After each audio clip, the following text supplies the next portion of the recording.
শেষ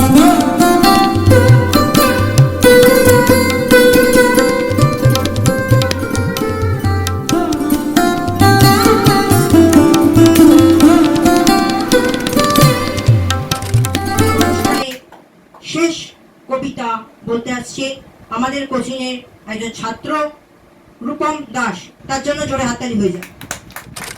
শুভ সন্ধ্যা, আমার নাম রূপম দাস। আজ আমি আপনাদেরকে শিক্ষক দিবস উপলক্ষে কবিগুরু রবীন্দ্রনাথ ঠাকুরের লেখা একটি কবিতা বলে শোনাবো। রবিবার, কবিগুরু রবীন্দ্রনাথ ঠাকুর। সোম, মঙ্গল, বুধ এরা সব আসে তাড়াতাড়ি, এদের ঘরে আছে বুঝি মস্ত হাওয়াগাড়ি। রবিবার সে কেন মাগো এমন দেরি করে, ধীরে ধীরে পৌঁছয় সে সকল বারের পরে। আকাশ পাড়ের তার বাড়িটি দূর কি সবার চেয়ে, সে বুঝি মা তোমার মতোই গরিব ঘরের মেয়ে। সোম, মঙ্গল, বুধের খেয়াল থাকবারই জোর নেই, বাড়ি ফেরার দিকে ওদের একটুও মন নেই।